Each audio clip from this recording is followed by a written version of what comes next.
Personalmente, da padre e da nonno,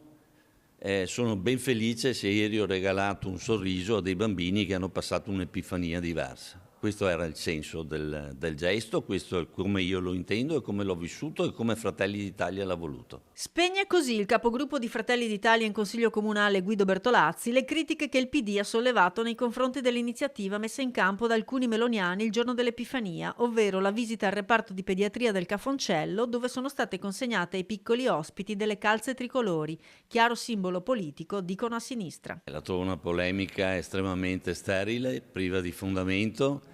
Mi viene quasi a sorridere se non fosse per la natura,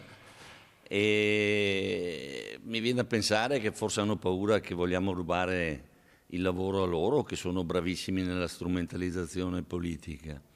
Noi non abbiamo bisogno di questo tipo di propaganda, forse loro sì. Calze tricolori, insomma ce n'erano anche di rosse e posso garantire che non eravamo lì a fare propaganda per il PD. C'era la fascetta tricolore, sì, ma il tricolore non è il simbolo di Fratelli d'Italia, il tricolore è il simbolo di tutti gli italiani, o meglio, perlomeno di quelli che credono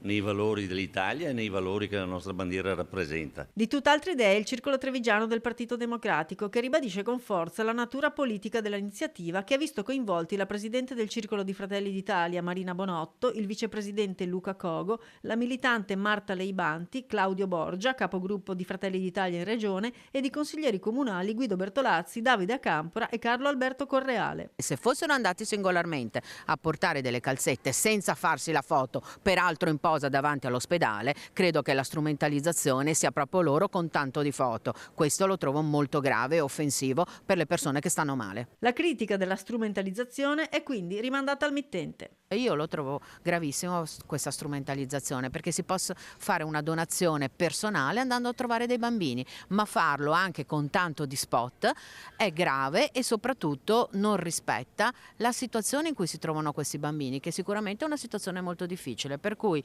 io spero che non ci sia stata un'autorizzazione da parte dell'ospedale, ma credo che non ci sia stata, e questo mi pare veramente molto sgradevole e anche antipatico per le famiglie, anche se il gesto di per sé è un buon gesto, però non si fa con una sigla politica, bisogna rispettare le persone